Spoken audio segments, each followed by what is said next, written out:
এই মুহূর্তে একমাত্র বিএনপি ছাড়া, বাংলাদেশ জাতীয়তাবাদী দল ছাড়া আর কোন রাজনৈতিক দলের জনগণের ভাগ্য পরিবর্তনের কোন কর্মসূচি নেই।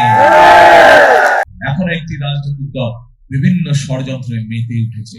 আমরা দুদিন আগে দেখেছি পত্রিকায় তাদের রাজনৈতিক দলের সদস্য, সেই রাজনৈতিক দলের সদস্য এই যে ভোটের যে সিল মারে, সেই নকল সিল তৈরি করতে গিয়ে আইন শৃঙ্খলা বাহিনীর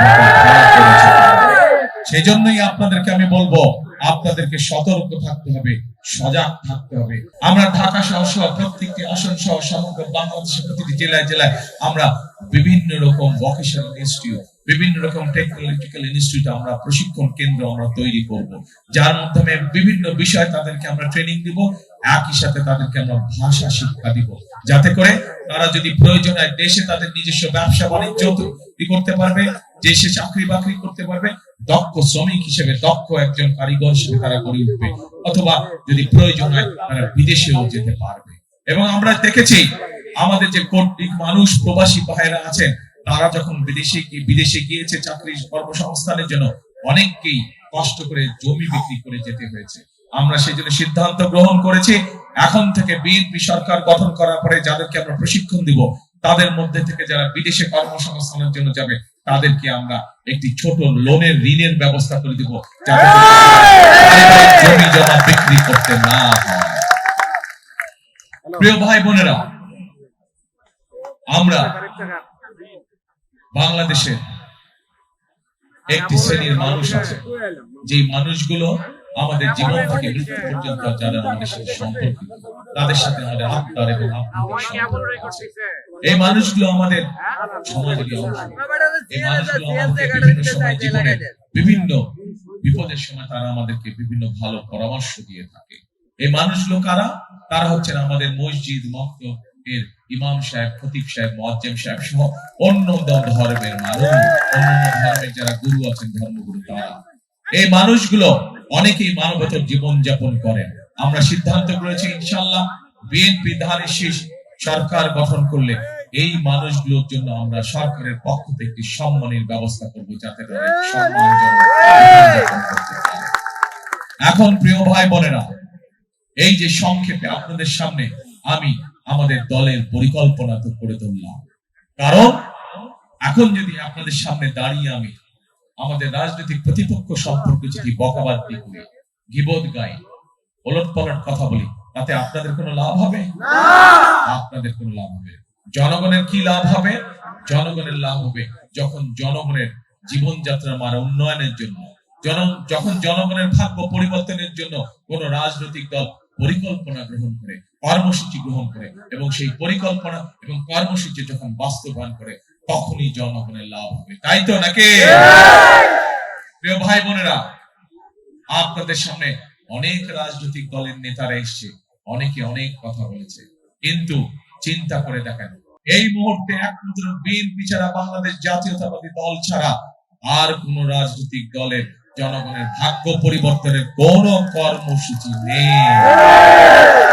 একমাত্র কর্মসূচি, একমাত্র পরিকল্পনা আছে বিএনপি, একমাত্র পরিকল্পনা আছে, এবং যে পরিকল্পনার সাথে বাংলাদেশ ওয়ার্কার্স পার্টিও একসাথে সমান তালে কাজ করে যাচ্ছে। প্রিয় ভাই বোনেরা, এই মুহূর্তে বাংলাদেশে যতগুলো রাজনৈতিক দল আছে, একমাত্র বিএনপি বা বাংলাদেশ জাতীয়তাবাদী দল হচ্ছে সেই রাজনৈতিক দল যারা দেশকে পরিচালনা করার অভিজ্ঞতা রাখে, যাদের অভিজ্ঞতা আছে কিভাবে দেশকে চালাতে হয়, কিভাবে দেশকে সামনের দিকে এগিয়ে নিয়ে যেতে হয়। আর কোন রাজনৈতিক দলের এই অভিজ্ঞতা নাই। সেই জন্যই প্রিয় ভাই বোনেরা, আগামী নির্বাচন একটি অত্যন্ত গুরুত্বপূর্ণ নির্বাচন। যেমন গণতন্ত্রের ভিত্তিকে মজবুত করার নির্বাচন, একইভাবে দেশ এবং জনগণের ভাগ্য গড়ে তোলার নির্বাচন। কাজেই আমাদেরকে এইখানে এই নির্বাচনে সঠিকভাবে সিদ্ধান্ত গ্রহণ করতে হবে, যেন আর কেউ বাংলাদেশের জনগণের রাজনৈতিক অধিকার ছিনিয়ে নিতে না পারে, আর কেউ বাংলাদেশের মানুষের ভাগ্য পরিবর্তনের রাজনীতিকে যাতে আর কেউ ছিনিয়ে নিতে না পারে, সেটি ষড়যন্ত্রের মাধ্যমে। প্রিয় ভাই বোনেরা, আমরা দেখেছি অতীতে কিভাবে বাংলাদেশের মানুষের রাজনৈতিক অধিকার ছিনিয়ে নেওয়া হয়েছিল। ঠিক একইভাবে এখন একটি রাজনৈতিক দল বিভিন্ন ষড়যন্ত্রে মেতে উঠেছে। আমরা দুদিন আগে দেখেছি পত্রিকায় তাদের রাজনৈতিক দলের সদস্য, সেই রাজনৈতিক দলের সদস্য এই যে ভোটের যে সিল মারে সেই নকল সিল তৈরি করতে গিয়ে আইন শৃঙ্খলা বাহিনীর সেই জন্যই আপনাদেরকে আমি বলবো, আপনাদেরকে সতর্ক থাকতে হবে, সজাগ থাকতে হবে, যাতে এই এলাকায় কোদাল মার্কার আমাদের যে প্রার্থী বাংলাদেশ জাতীয়তাবাদী দলের সাথে যারা রাজপথে আন্দোলন সংগ্রামে ছিল বিগত আন্দোলন সংগ্রামের সময়, আমরা এই এলাকায় কোদাল মার্কার প্রার্থীকে আমরা দলের পক্ষ থেকে, বিএনপির পক্ষ থেকে দিয়েছি, যাতে কেউ ষড়যন্ত্র করে সেই নকল সিল দিয়ে অন্য কোন রেজাল্ট করতে না পারে। সতর্ক থাকতে হবে প্রিয়, কারণ এইখানে কোদাল জেতা মানেই এখানে ধানের শীষ জেতা মানেই এলাকার উন্নয়ন হওয়া। কোদাল জিতলে এবং বিএনপি ধানের শীষ সরকার গঠন করতে সক্ষম হলে আপনাদের এলাকার যেই সমস্যাগুলো এই এলাকার প্রার্থী কোদাল প্রার্থী জনাব সাইফুল ইসলাম সাহেব বলেছেন, সেইগুলো তখন আমরা সমাধান করতে সক্ষম হব। প্রিয়, এই নির্বাচনী সভায় আমাদেরকে আজকে একটি শপথ বাক্য পাঠ করতে হবে।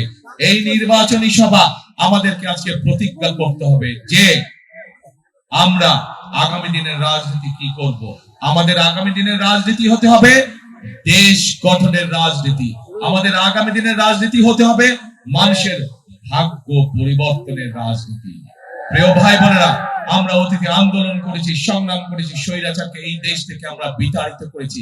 এখন হচ্ছে আমাদের দেশ গঠনের পালা, এখন হচ্ছে আমাদের মানুষের ভাগ্য পরিবর্তনের পালা, এবং সেই জন্যই আমাদের সকলকে কাঁধে কাঁধ মিলিয়ে একসাথে কাজ করতে হবে।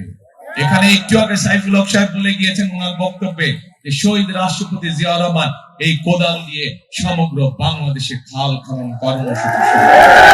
ইনশাআল্লাহ এবার আমরা